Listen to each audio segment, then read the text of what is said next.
Okay. Hi, everybody. Keep going. Christy, are you really someplace? You look like you've been out, pouring down a few glasses of wine, and Yeah, I'm at our cottage. You can see like there's the lake back there. Oh, okay. I'm in East Troy on Lake Beulah where Arthur lived. I love it. yes, So cool. exactly. Very cool. I'm going to try to turn oh, there you go. No, that's the wrong thing. Okay, now I'm turning it up. Okay, so I can't tell who's here because I have a different configuration on this. Oh, I see everybody. Okay. And even Japan is here. Okay, good. Japan is heard from. Larry has, as I said, come back to Earth, and behind him is the stairway to heaven. So we're all set. Okay, so we're going to talk about Christie's wonderful book. Second book. First book was equally wonderful, I might add. And I have a few questions, but maybe, and I'm sure other people do. So I want to, why don't you just tell us first, just to get us going, you're why you chose this moment in time and why you chose this place. And, was it pushed by a person? Was it pushed by some ache inside you? I mean, what was the impetus to get going? That's a good question. Yeah, well, part of the moment in time, I sold my first book as part of a 2-book contract. So I didn't have a ton of time to write my second book. And that deadline was really helpful. I'm really glad I had it, even though it was really stressful. Now I can say that, right? But I was writing it during a very politically tumultuous time, as you all know. And I didn't want to write a book that was set in the present. I didn't want people to have cell phones. I didn't want a lot of political strife. For myself, I needed writing to be an escape. And I started thinking about that. I had actually read an article about the 70s and how there was the greatest income equality in the 70s. And I thought that was really interesting. So I started thinking about, I knew going out that, or heading into this book, that I wanted to write something that was nostalgic, that was thinking about the past or set in the past. And then I was in East Troy and I ran into a bunch of women who were in their 60s. And they had asked me what I was working on. And at the time I was thinking about a lake, like a reunion type story. And they said to me, I really wish that you would write about people who are our own age, because we don't see ourselves in fiction very much. And so that was kind of my marching order. I wanted to tell a story that was set, that had characters who were older and who are thinking about the past. And then, all writers, I think, struggle to figure out how to incorporate backstory. Do you start in the present and then go in the past? Do you start in the past and move into the present? I kept thinking of those cheesy soap opera vignettes, where the screen gets wavy and then someone's in the past, and I wasn't sure how to work on all that. But I knew that I wanted to write about the old Playboy Resort the more I started doing research. And then the story just started having, I want to say legs, but I'm just thinking legs with heels, it was so much fun to write about, what that moment in time. The 80s is just, and I liked it because I could still remember the 80s. And then one other thing, when you were talking about the moment in time, I was talking to Daniel Golden at Boswell Books in Milwaukee, and he said, the Playboy Resort was open from 1968 to 1981. Why did you choose 1981 as the year? And partly it's because that's the year that it closed. And I think that makes it interesting because it's like right in the waning days of the resort. But also Princess Diana or Prince Charles and Lady Diana were going to get married that year. And I can so vividly remember waking up at 4 a.m. to watch the wedding and all the excitement, and how we thought that, Lady Diana really scored, like she found her prince and she was going to be so happy. And so I wanted that kind of to be the backdrop of the story that I was telling of this. Because, as you can tell from reading the book, things don't really, hi, Marjorie, things don't really go on the way you think they would. So I just want to interrupt for 1 second. So Marjorie, who just joined us, I know Marjorie, we used to work at IBM together way back in the day, and she's on the porch of my grandparents' house in Cape Cod. So if you read The Second Home, Oh my God. actually right where I wrote some of The Second Home and where the book fun. was inspired. So yeah. Oh, great. Wow, that's cool. Well, and I also think 1981, you know, it was Reagan had just been elected and people were feeling a little more, maybe we'd survived the 70s and, you know, it was, but it's really, yeah, just, I think I mean, it was very nostalgic for me, even though I never went to the Playboy Club.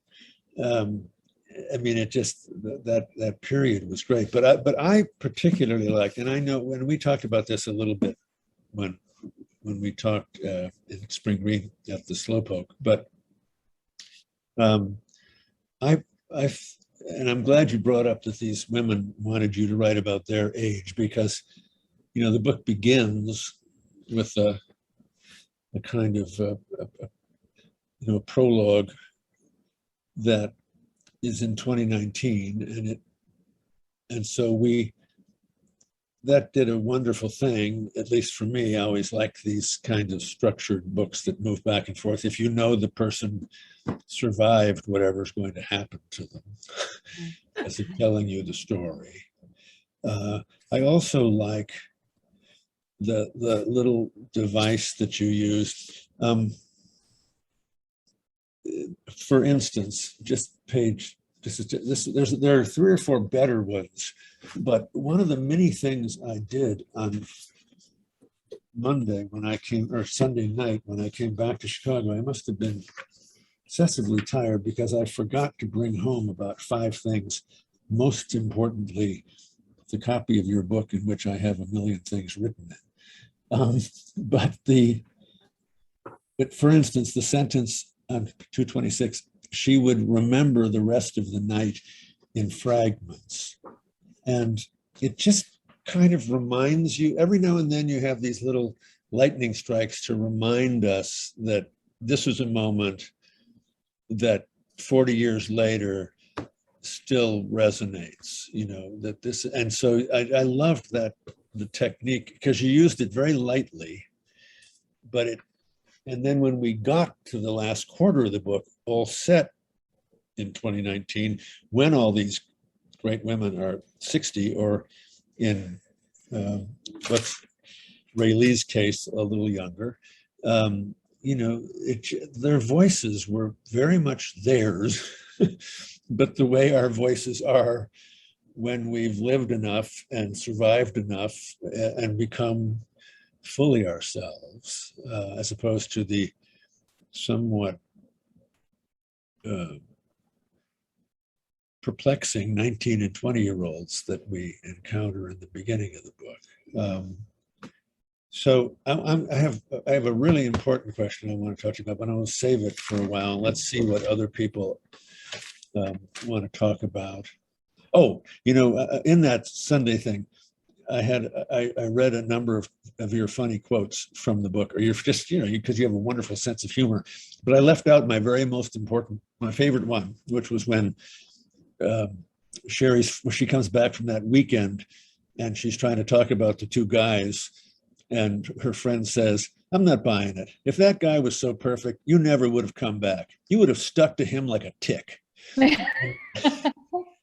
And only someone from Wisconsin could say stuck to him like a tick, because we've all had ticks stuck to us. So it's really good. Okay. I'm glad you caught some of the humor. Okay. So does anyone have questions or thoughts or impressions? Larry? Well, as a man in his 60s, the first half of the book was so wonderful, and your attention to Wisconsin detail was so fantastic, because first of all, the one Grateful Dead concert I went to in the 80s was at Alpine Valley, and for years I wore this tie-dye bandana as a headband, And that brought back that whole night that I hadn't thought about in years. And I must have been a very young man in my 20s, in the late 70s, when I went to the Playboy Club to see Andy Kaufman imitate Elvis and sing the Mighty Mouse theme song. And I hadn't thought about that for years. But even your small details towards the end of the book, when you mentioned Beloit for a paragraph, and a good friend of mine is Lori Luther, the city manager of Beloit, because she was my city administrator when I was mayor of Waukesha 11 years ago. And 2 years ago, pre-pandemic, when we went out for dinner, she and her husband were so excited because of the sushi place that came to Beloit. So you got all the details right. And the first half of the book was so much fun.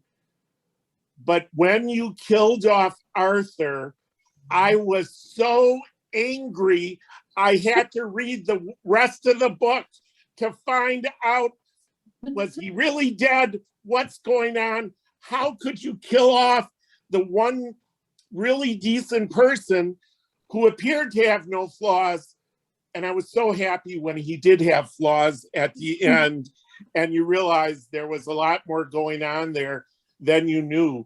But to me, it's a mark of what a good writer you are, that you could make me that angry for killing off one of the characters. And then how she could have married that Mitch guy who was so obviously a loser from day one. But she made a lot of bad choices, which is true of a lot of people from that era. So I love the book. You know, I love what you just said about the bad choices, because one thing that I find perplexing, I try not to like read reviews and stuff and engage too much. I find that people who are older, and by older, I mean like maybe 40 or older, like tend to be much more compassionate about Sherry. And I think part of it, I think younger people resist her, and I've been kind of trying to figure out why they're so impatient with her bad choices. And I think it's because, first of all, I think there's a lot of sexism. I think like men can make bad choices in literature all day long, but I'm trying to think of examples of this. I think there's an essay brewing. Like I've been thinking about this a lot.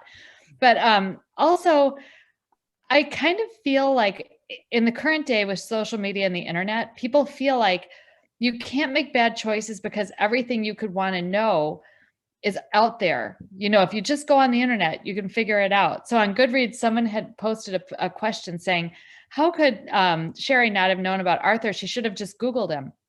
And it was a total spoiler, because then when people would log in, they'd see that right away, and someone complained about it.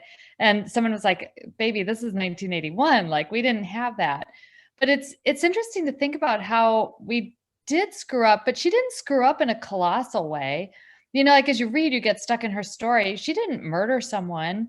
You know, she didn't, well, I mean, I guess you could look at what happened to Arthur and say that she played a role in that. And that's pretty serious. But, you know, it's just interesting to think about how people will or will not tolerate screw-ups. And also, I think it's fascinating especially when I talk to female readers who really wanted Arthur to be a knight in shining armor for Sherry. And they're so resistant to that. They didn't like me changing that narrative because they're used to that being the narrative in a lot of fiction that they read. So they wanted to, they're really mad at me, like you were, for making Arthur flawed. And they still, like, I'll talk to book groups and some of the women are like, I still think Arthur was a great guy. He loved Sherry and he was going to leave his wife. I'm like, you really want to like defend Arthur? And the thing is, like, she only knew Arthur for a week, really. When you think about it, you know, but to her, that was such an important relationship. I'm sure other people have things. I just wanted to piggyback on what you just said. But first, I need to say, for those of you who haven't finished reading the book, Larry just ruined it for you. But don't worry. They deserve to have it ruined if they didn't finish it. It was a page turner. How could you not finish it? Larry, you're losing a little of your compassion karma here. You better be careful. But see, to me, the thing that Sherry does that is, no, she didn't kill anybody, and I don't think she has any responsibility for Arthur's death, except the fact that she had the party. But I mean, that's the only way that you could blame her for that. And I think if you're blaming her for that, there's something wrong with you. But I would say that I thought it was incredibly bold of you to allow her to be so shitty to her best friend about the Allman Brothers concert. To me, that's the worst act of, and now I don't even like the Allman Brothers, but I think that was for someone who, you know, your best friend loves the Allman Brothers, you know, to take a chance on, you know, giving the tickets away with this, pardon the expression, DICKHEAD, Mitch, you know, who's like he is total loser, and you know, from day one, obviously lying through his teeth constantly, and only a 19-year-old could fall for it. And that was the great thing. Every time she did something truly terrible, I kept saying to myself, "Oh yeah, she's 19." You know, I think about all the stuff I did when I was 19. You know, it's just people do terrible shit when they're that young. Yeah. And especially when someone's life has just been altered beyond recognition by this job she got. And by losing her parents. Yeah. Well, no, I mean, the losing of the parents is horrifying, but you feel like, you know, if she stays put in East Troy and she does something, you know, she can still have control over the narrative of a life she understands. But for suddenly to be, you know, in that, you know, it's like going like Larry, going to Mars for, you know, for a year and 3 months. You just feel like, God, how could anybody keep any perspective on things? But anyway, I think people are pissed about the Allman Brothers. So talk about how, was that fun to write, or were you thinking, oh God, people are going to really hate her now? You know? Well, I blew off my sister for an Adam and the Ants concert, and I'm so horrified by that. So I was thinking about that when that's part of the reason I got to that moment in the book, because I still feel guilty about it, and she doesn't even remember, you know, just a funny thing. But I also think, like, I've had a lot of female friends, and maybe I've been this friend sometimes too, where you get so caught up in guys that you lose sight of your friendships. Sure. And also, like, Roberta had kind of blown off Sherry for a couple of important years of her life. So I think Roberta's actually committed the greater, you know, sin by not having supported Sherry. But then you wonder, like, what was going on with Roberta? Like, she had, you know, she was probably having. Yeah, I agree. You have these little moments where a door opens and we sort of get the sense of, oh God, Roberta probably had a horrible home life, you know, and that's, and that doesn't excuse her not supporting Sherry, but you kind of think, oh, okay, all right. Yeah, people can be terrible to each other, you know, like you can just do those things. And it's interesting, even you're asking if it was fun to write that. As someone who directs theater, I think one of the things that I did that helped me the most with my writing was I took a playwriting workshop. Oh. And before that, I had a hard time with plot because I was too protective of my characters, and I would get too hung up on how to write something beautifully. And there would just be lots of anecdotes, but not necessarily action. And once you start writing for the stage, you realize, and I wasn't a very good playwright. I'd actually love to get back to writing a play someday, but once you write for the stage, you realize people have to do things. Yeah. And so whenever I'd get stuck, I'd imagine my characters on a stage. And I think, what would they do? How would they interact? So that helped me with both the second home and with shoulder season immensely to take that class. So with the decision about the tickets, I was thinking she has to do something. Like, readers want things to happen in books. They might get mad or infuriated, but I think, you know, as Larry was saying, that's kind of part of the fun of it too. Right. Oh yeah. No, I love it when a book makes me so mad I throw it across the room. Yeah. You know. Yeah. It's good. It just means you've got us. You know, you've got me. If I'm throwing it across the room, I'm with you. If you know what I mean. That's Other questions? I was just going to say, just to follow up on, what Larry said and then what James said too, is I was spending a lot of time in Lake Geneva in 1981 sailing. My ex-husband and I used to race a sailboat there every weekend. So, we were hanging out at Popeyes and Hogs and Kisses and everything. So I think all the details were great. I never actually went to the Playboy Club, but I put in the chat, one of my friends just sent me a link with a bunch of pictures. Oh, those were A great. reunion. Hang on, let's see if it actually went there. About a reunion of some of the bunnies up at the Playboy Club, which is kind of fun. I think it was in the Lake Geneva paper or something. Yeah, they've run that a couple of times, and they just Yeah. ran it again last week, and I've had so many people forward it to me.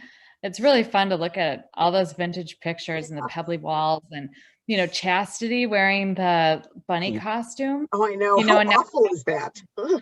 And like, again, like you just, things don't turn out the way you think they will. That's just life. Yeah. And it's so interesting. I would give anything to be able to go back in time and be in the resort when it was swinging. Yeah. But then to follow, I said something to James the other day that, when she blew off her friend at the concert, and then also when she started snorting coke, I kind of lost empathy for her for a while, and I just didn't like her for a while. And then James kind of came back and said, well, remember, she was 19. Mhm. And then you start thinking back to like all the really stupid things I did at 19. Yeah. And I kind of got empathy for her again, because it did make me angry when she did some of those things. And you just wanted to kind of shake her and say, why are you doing something so stupid? But Yeah. we all did stupid stuff at that age, or most Yeah. of us did. I worry sometimes that I made her decline too. Like I did too much with that. Like I could have made her a little more redeeming or whatever. But the whole point of the book I was trying to make was that sometimes you just do stupid things when you're young, and it stays with you and you can't shake it, and how do you get past that? So it's interesting. I think we don't read a lot of books about women being stupid. Well, and plus she, when she was a younger teen, was taking care of her mother. So she really had no chance to make mistakes before. Right. Yeah, the whole point was to write about someone with a stunted adolescence, because it'd be kind of boring if you wrote that book and the person who became a bunny was like Roberta. Yeah. Like then you're just telling a story of what you'd kind of, like the surprising things about the resort, but how she manages to navigate through that life. It's more fun to write about someone who's completely ill-equipped. Right. Yeah, I mean, Roberta was already a bunny before bunnies were bunnies. She came pre-bunnied, I think. So you don't have to, yeah. But I think that's why, and I told you this the other day. I mean, I love the little scenelets with Ray Lee when she's young, because that keeps reminding you that Sherry has a generous heart. No matter how crappy she is when she's at the resort or with Roberta, her better self always comes out with Ray Lee, even if she's giving Ray Lee $20 and saying, go away now. But I mean, that in itself was an act of, kind of corporal generosity. And so I love those. So it's like the moment with Jerry with the turtle. Mm-hmm. You just sort of feel like Jerry's this complete idiot, this just goofball who's probably going to cheat her out of her, her one asset. And then he stops and saves a turtle. It's just so beautiful, and all of a sudden you just see this whole other guy in there, who ends up doing the right thing for her later, which is, So Jerry's actually my dad. Your dad? Mm-hmm. Yeah, I didn't want to call your dad a jerk. I apologize. Yeah. Oh no. It's interesting because my dad was an alcoholic, and he died actually homeless when I was a kid, and we didn't know. When I was 21, and I went back to Denver for his funeral, and that's when we discovered that he was homeless. And so when I wrote Jerry's character, Jerry's kind of like this guy who doesn't have a lot of self-control, but then he gets self-control and he becomes a better man. So in some, he's not exactly my dad. Like he's not, he doesn't remind me a lot of my dad, but it was my effort to like bring him back and give him a better life, you know, like, but still knowing he's limited, you know, working within his limitations. Wow. Nice. Other questions? Anybody out there? Japan, hello? Hi. Other characters people knew besides, Oh, I'm sorry. It cut out a little bit. Do you mind repeating that? or did you base any of the other characters on people you knew besides your dad?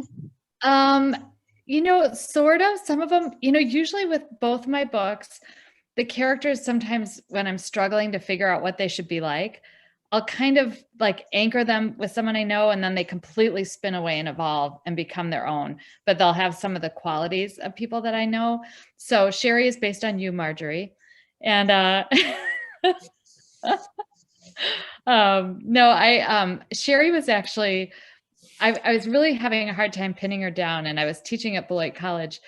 And one day it was the beginning of the semester, and this woman walked into my class, like almost when it was over, like 2 minutes before it was over. And she's looking around and she's like, is this, and she had the wrong class. And then, but she was like, oh, but she's like, I want to be in your class though, I'll change. And so she was in my class, and I just loved her. And she had really curly hair. And all of a sudden I was like, there's my Sherry. Like she just kind of gave me, she's not Sherry, but she gave me some things to work with, like just, you know, that naivete. And so sometimes you meet people along the way who remind you of someone who has qualities that you want to put in the book. So, and then Val was kind of based on an old roommate I had when I was in college, who was really unpredictable, and she could be mean, but she could also be really nice. So I wanted to write about someone like that because I never could quite figure her out, you know, just like Sherry can't figure out Val. I'm trying to think of who some of the other bunnies were. So many of the bunnies were also inspired by one of the bunnies that I interviewed for the book, Pam Ellis. She would tell me about people. So she told me about a woman who was a bunny who brought her sewing machine. And so that she became Rhonda. You know, I was like, I got to get that sewing machine detail in there, because I bet there were people who were scared to death of the job that they had, just didn't want to have anything to do with it. So some, you know, or looking at old photos, sometimes I'd see someone and think, what's their story? But there's one, if you're on Instagram, I posted a picture of somebody had sent me, it was so cool to see a picture of the housekeeping staff. And I wish I'd seen it when I was working on the book, because it's really hard to get. I'm really much more interested actually, you know, in, I know when you market books like beach reads and stuff, they're usually about the people who are on vacation.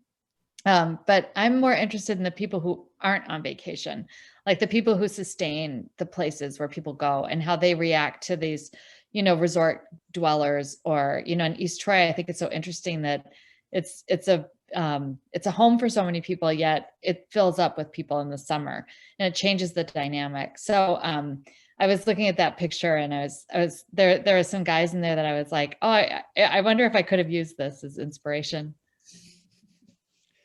What about Tina? Tina, oh, it's so funny. I don't know exactly who Tina is, but in my head, she seems perfectly real. Like if she walked in the room, I'd be like, Tina, you know, but I called my editor Bunny Tina towards the end, because she was so helpful. And I was like, thanks for being my Bunny Tina. And I think we all kind of need a Bunny Tina in our lives. Boy, do we ever. Yeah. Wow. I think Kate had a question a second ago. Kate? Yeah. Sorry, turning off my fan. Something I was thinking about the other day when I was reading it was like, I don't know how to put it exactly, like images women have of themselves, or like self-worth through your appearance. Because I think like when she first becomes a bunny, as kind of like anti-feminist as it sounds, it felt like such an empowering moment when I was reading it, because like she grew up as this really like nerdy kind of introverted weird kid who got picked on a lot, and then suddenly realized like she's really hot And it sounds so superficial, but for women, that's like kind of a meaningful moment to have because it gave her this power and confidence. But I was wondering if you had some kind of like comment about that situation, because as she got older, she kind of still clung to her image so much, and so much more than like the other characters she met up with back in East Troy when she went back to see Jerry. Because Val kind of like let herself go, which I really hate that phrase, but you know, she kind of let go of constantly worrying about what she looked like, and Sherry never really did. So I was wondering if you could talk about that. Sure. Yeah, I have so many complicated feelings about my own feminism after writing this. You know, one thing that I think is really contradictory for women is that like there's no space for women in the rhetoric around feminism to be beautiful, like to feel hot, you know, to feel beautiful. And I remember when I was a kid, like the word that we would use was conceited.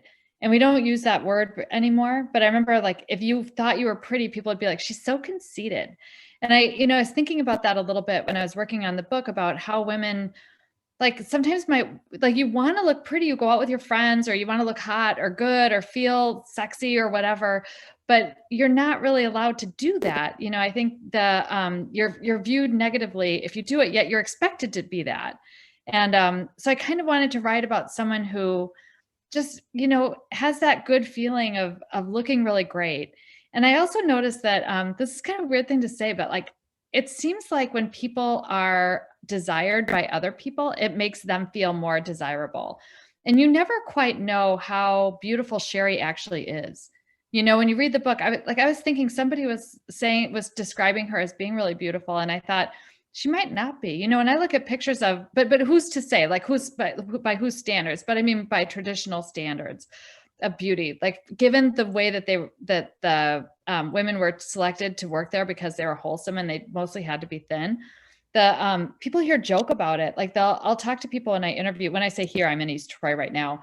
But I'll talk to people and they'll say, oh, I've seen those bunnies. Like, especially men will say this. So like, they weren't that hot, you know, and it's so alarming to me to think here they have this job where they're hot, but they say they're not hot by other people. Like, it's so contradictory.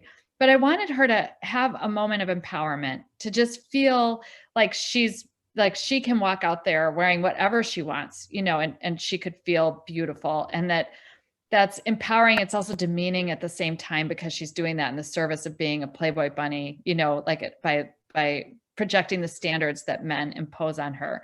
So I've just said so many contradictory feelings about that. And then the second part of what you were asking was about, wait, I have to remember how I was going to answer that part of your question. Can you remind me the second part? Yeah, it was like how even though her appearance gave her so much power when she was younger, it seemed like something she was still clinging to in like a more desperate way when she was older.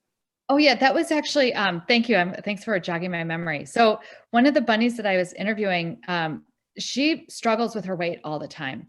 And she would tell me constantly, she's like, I can't get the bunny mother's voice out of my head. Every single day I weigh myself and I hear the bunny mother's voice in my head. And I thought that was very realistic. I think people who are at Sherry's age, and those are formative years, and who had such a massive trauma that happened at the time that she was working as a bunny, and then her life kind of abruptly changes. I could see her having a hard time moving past that and constantly worrying about that. Actually, one of the bunnies that I interviewed, the one who was obsessed about her weight, her daughter became a psychotherapist because she was so concerned about her mom having such a hang up about body image issues. So I think that's really realistic for people who used to be bunnies to be, you know, concerned about how they look all the time. Another line that struck me was one of the bunnies was talking about the bunny reunion. And I said, did you go to the bunny reunion? And she said, oh no, those are competitive aging contests. And I was like, oh man. She's like, all women do is look at each other to see how they've aged and who's aged the best. Yeah. So don't you think that's sort of true of all reunions? There's that thing sort of running underneath where everyone's judging everybody else. That's the creepiest part about reunions, I think. Oh.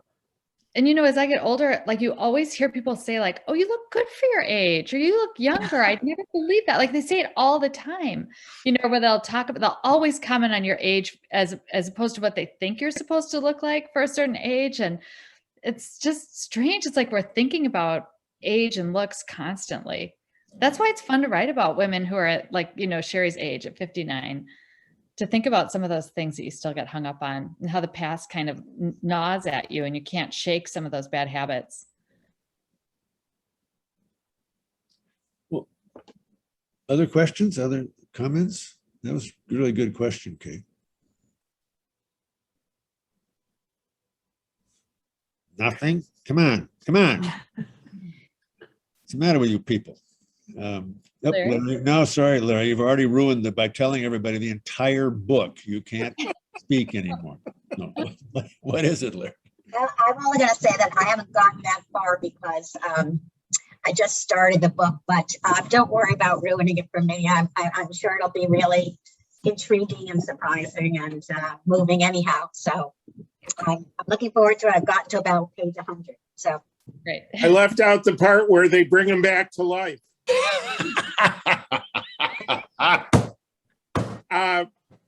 I wanted to share one of my favorite passages in the book. This is page 152.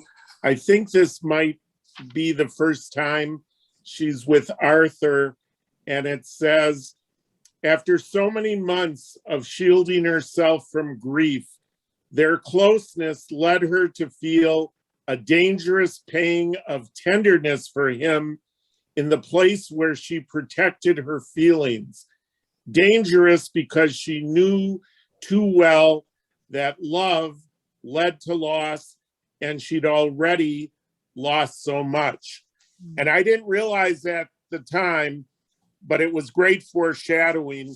But I just thought it was a great sentence about love and loss, and the way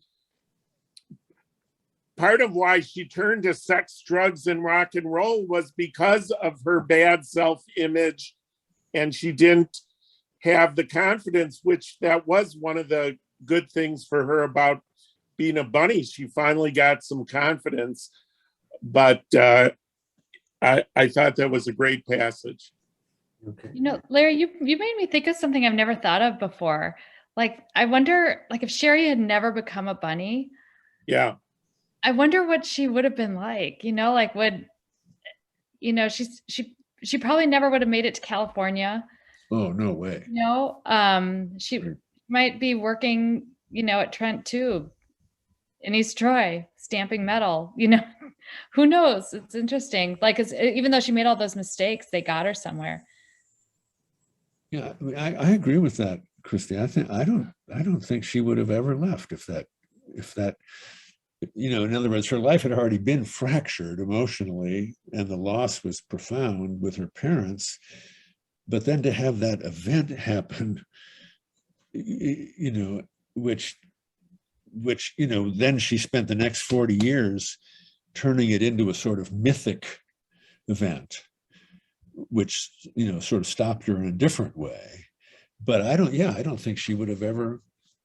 I agree with Larry, and I agree with you, and with Kate. I mean, I feel like her image of herself, even though, it started as, the sort of approbation of being attractive, but it led her eventually, it takes a lot of courage to just get in a car and drive to California when you've never been out of Wisconsin, well, except for the one trip to Texas,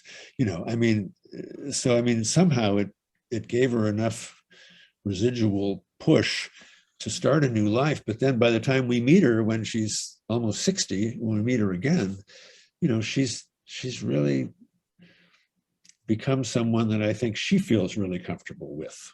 She's become her true self. And that's really, and yet, so would you talk a little, since most people have read the book, and we really couldn't talk about this, in the meeting at the bar, but could you talk a little about the memory and the way that memories, can kind of shape an interior monologue about your past, but that it's really only your version of it, and how that, just will not, and all of our pasts kind of clank along behind us, and it's just whether they're true or not. And I thought that was really one of the most moving and beautiful parts of the book.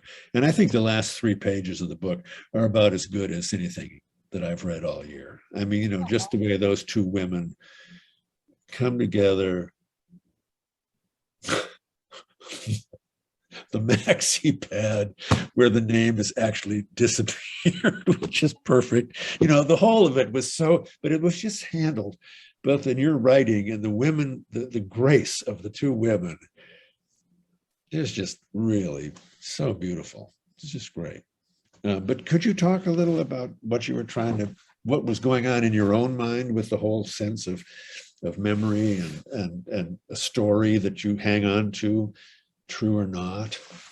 Yeah, I mean, I think all of us have had something like that, but it's kind of interesting when you get together with people who you knew from the past that you haven't talked to for a long time. And it's so interesting to see how they remember things you don't remember. Like, this is so weird. One of my friends who's like become really active with reading my book, like she has her whole book club reading it. She moved to New Jersey and I don't see her very often.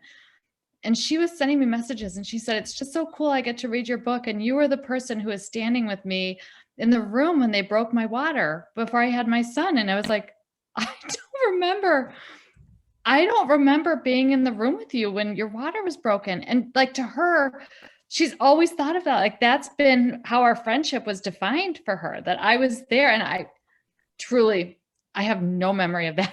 I'm almost like it's not even me that was there in this big moment, when you're having your first child and you're so scared, and that's like the big, like how it starts. So it's funny to think about how what we remember and what we can get hung up on isn't necessarily what we should be hung up on, and also just about being able to let go of some of those memories. I think we're all kind of negotiating between looking backwards and looking forwards in our life. And I think as you get older, you tend to look back more, and because it's happier, like those are fun times. Like when Larry was talking about going to Grateful Dead concerts, like those are great memories. It's fun to think about yourself when you had like perfect health and that you felt like the whole world was opening up for you. So it's great to do that, but sometimes I think it can be really unhealthy. And so I think for Sherry, one of the things that is interesting, speaking of memories and letting go, she doesn't really fully evolve. And I actually I also want to write an essay about like what we expect from female characters as far as development goes. Because all my friends, like we're all like the people my age, like we're all kind of a mess. Like, we're all still trying to figure stuff out. I never really came of age.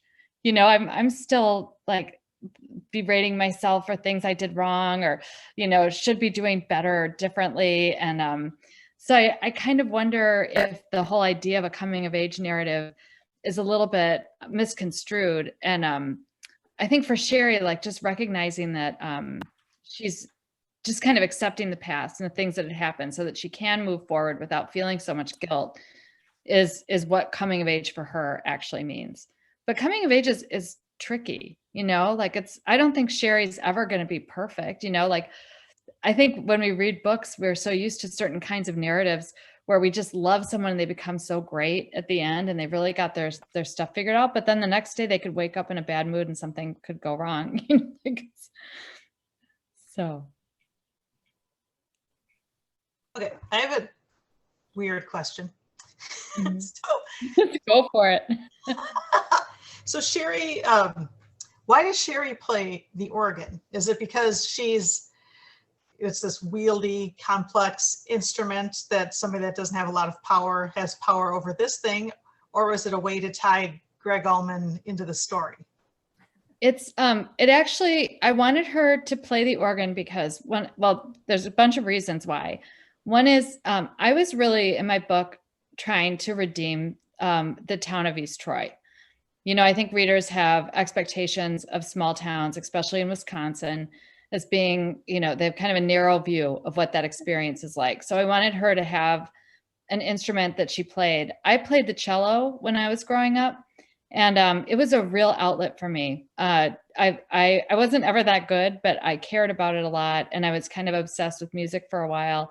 And I thought for Sherry, it would give her some dimension.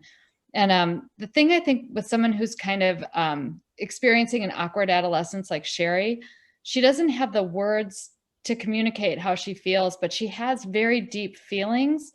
And so playing an instrument, whatever that instrument is, allows her to express something she doesn't have words for. So I thought that was really important to have the organ. And then also my daughter played the organ for a while. And I'm friends with, we had an organist living in our house for a while too. And the instrument's just so interesting. And also like you have this, I went to go see the organ in East Troy.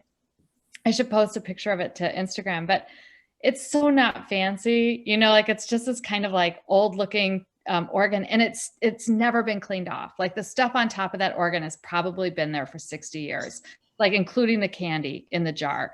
And I thought that organ represented a lot about East Troy, because there's other places with finer organs, but at least East Troy has an organ, and I think symbolically, I don't know, for me, and then actually I picked James Allman because of the later on, I was like, who could be a musician who played the organ? And then I went on a deep dive on Greg Allman, like him playing the organ and recordings of him. And I found all these, I talked to organists who know who know Greg Allman. I don't know why I keep wanting to call him James Allman. But it was really fun to think about his attachment to the instrument and how cool it is.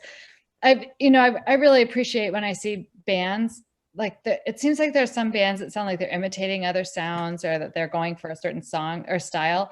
And sometimes when you see music, it can be so transportive because it feels like it's really about the music, and Greg Allman, like he really was about the music. And I admire that so much. So it's fun to write him. Plus the Allman Brothers were there that summer. They weren't there on the exact date. Like I had to kind of move things around a little bit, but they were there. So it was fun. And poetry for the same reason too. I wanted to show that the people who live there have a lot of depth. And I've been kind of obsessed with Lorraine Nidecker, who's the poet from Fort Atkinson. And we taught a lot with her of her work when I was at Beloit College. And so I thought, she was writing and interacting as a poet with other people in that area, and Fort Atkinson isn't very far away. And maybe she even knew Sherry's dad. And so it was fun. I personally love poetry. I always read it before I start writing. It kind of moves my brain in that direction. I wanted to ask you a question. Now you're talking about the writing style. How do you go about the whole process? Do you start making a list of characters and you start describing the characters to yourself? Do you write from beginning to end? Do you write the end first? Tell us a little bit about how did you actually pull this all together? Oh, sure. Thanks, Marjorie. I usually, I just write into a story. I never can write out of sequence. And I don't necessarily know what the story is. So I kind of like come up with it as I go. And then also the story starts telling me how to tell it. So like in the second home, when Anthony, I won't reveal too much, but when he marches up the stairs and then he does something, I gasped. I was like, I can't believe he did that. And I was like, that's so weird. I wrote that, like, that's, so I think, but one of my old professors used to say, your characters are working when they start talking back to you. And I like getting into the story because at first they'll seem kind of fuzzy. And then once they start seeming real, then they'll carry you through to the end of your first draft. And then usually the first draft is you telling the story to yourself. So it makes sense. And then when you're revising it and you're rewriting, that's when you think, well, what does my reader need to know?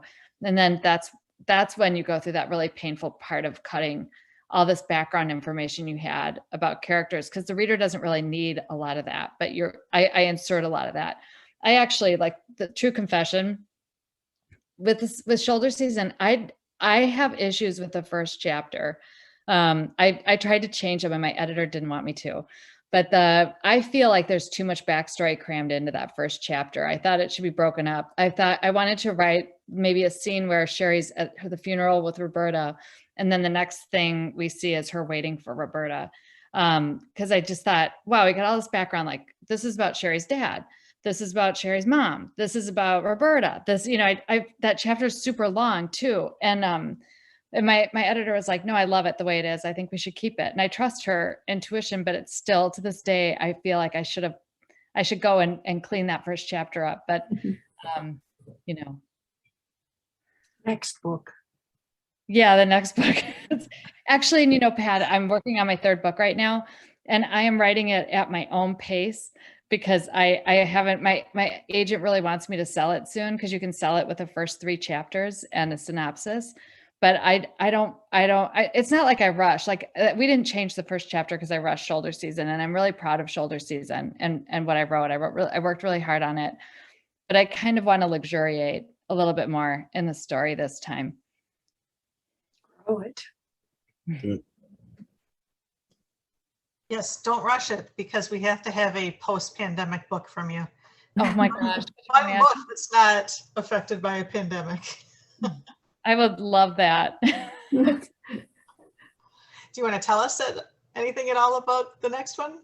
Yeah, I actually kind of made some progress on it today. So it's a good day to ask me that question without me going, oh, you know, because it's so hard. It's people always ask me about my process. And you know, a lot of writers will say every day I write for 6 hours, you know, and I don't know how you do that because at different times in your writing, it requires different mental energy. So right now I'm generating a story and I find that exhausting. So I can only do that for 2 or 3 hours a day at most, you know, and then I can edit all day long. You know, I love editing. But it's set in 1927 at a lakeside community called Congress Club, which is in Williams Bay in Wisconsin, and or on Lake Geneva. And I was drawn to it because Yerkes Observatory is up the hill. And I don't know if you guys have ever been to Yerkes, but it's the largest refracting telescope in the world. And like Albert Einstein, Carl Sagan, like all the space wars, Ronald Reagan's space wars was there. So again, I like discovering these places that a lot of people don't, you know, that have really rich histories, but we don't think that much about them. So I've got these characters and they're all together at this club. And one of the characters doesn't like, well, I mean, they all have issues with each other, but one of the characters doesn't like all the people and they're all stuck together because they live on Congress Street in Chicago. And then in the summers, they all vacation together at Congress Club. And so I think I came up with the idea because I heard there were no kitchens in any of the houses in this compound. So everyone had to take all their meals together in the clubhouse.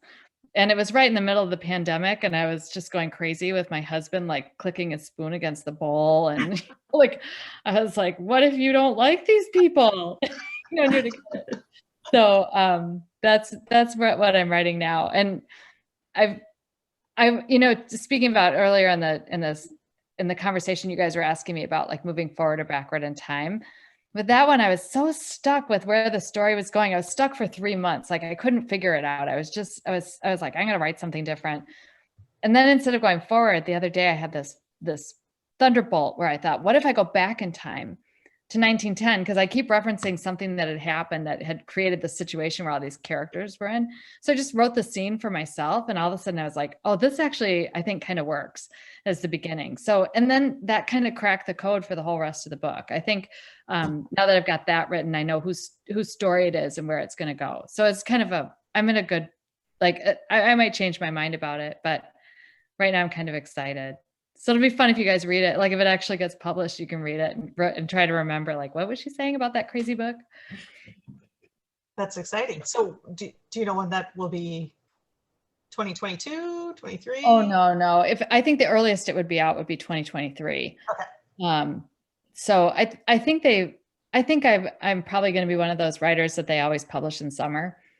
You know, I think I'll be a summer read type writer. So, but that's fine.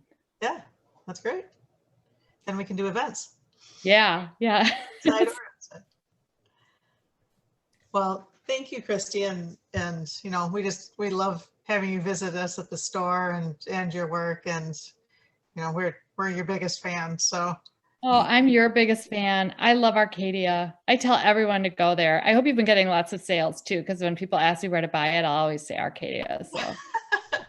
Well, the fun thing with Christy is one time this woman came into the bookstore and said, "Hey, I have a book." And you know, that happens to us a lot. So James came and got me and said, "Hey, come meet Christy Clancy." And she handed us her galley, and it had quotes from Rebecca Mackay and Chloe Benjamin. And my thought was, oh my God, you do have a book. You know, those are two of our two fabulous authors that we love them too. So the blurbs do work, huh? Right. Yeah, definitely. Yeah. So yeah, then, you guys seriously have been amazing. yeah, and then when it turned into the second home last summer, so that was our big book of the summer. So it's wonderful to have Christy back for shoulder season. And just real quickly, I don't know if you guys have heard, but the second home is going to be a TV series. So that's kind of fun. I heard you say that. I want to hear, do you have any more news about that? Oh yeah, just well, so I could not be more surprised. Like never in my life did I think that Game of Thrones and Second Home would intersect. But the star from Game of Thrones, his name is Nikolai Coster-Waldau, and he's I'd actually heard. I knew that it was. He was the hot Lannister. Yeah. Yeah, he's so he even he his read sister thought so. Yeah, he wanted to play a character who is like Nicole Kidman's husband in Big Little Lies. I don't know if you guys watch Big Little Lies, but he's Andrew Sarsgaard says he plays a real villainous guy. So apparently he'd been looking for something like that, and a book blogger who does production stuff for him. Like you never know where these things are coming from. He read my book and he said he contacted Nikolai and he said, "You've got to play, like Anthony is going to be a really good role for you." Mm-hmm. And so they tried to buy it with his production company, but then we said no, or my agent did. I didn't know anything was happening. And then so they were like, "Well, we'll go through Sony TriStar." So Sony TriStar optioned it from me, which means they have the rights to make it. And then a lot of times these things don't work out. You know, you get all excited and then it never turns into anything. But he's having a big star like that attached to it in a big studio is really positive. So the last I heard, they want to start filming it next summer. So do you have so much to say about it, or you have to be able to review the script, or? I think they might. I mean, I'm friendly with the producers, so I think I might be able to do a little bit. But honestly, I kind of don't want to be that involved in it because I feel like that's not my wheelhouse. It's like it's so hard to write a novel. It must be really hard to write a TV series where you have a story that people want to watch through six episodes, and each episode something has to happen, but then it has to have this arc above all of them. So I feel like that's just not something I'm good at. And I also heard debut writers, like, you don't really get much say because you're new. But well, what would you do if they change the characters in any way? Or, I mean, I read Big Little Lies before, and I watched some of the show, and it just didn't. First of all, they moved it out of Australia too. So those are some annoying things. But do you have any parameters that you can set that you have to maintain? No. They could set Second Home on the moon, but yeah. And it's funny because Marjorie, like, you know very well the area I wrote about. Like, Marjorie's right there at ground zero. So yeah, so I don't know. I would love it if they set it there. I just think though, if they want to film in the summer, being in Cape Cod in the summer filming a movie, it's going to be pretty tough. But I'll let them work all that out. But then if it's really bad, I can be like, that was, and if it's great, I'll just take full credit. Well, you guys are so great. Thank you so much for reading the book. I know it takes time to read a book and an investment, so I appreciate each of you for taking the time, and appreciate you guys for doing this book club with me. Thank you. It was great. Thank you. Thank you. It was great. A lot of complexity and surprises. It was really interesting. Really good. Yeah.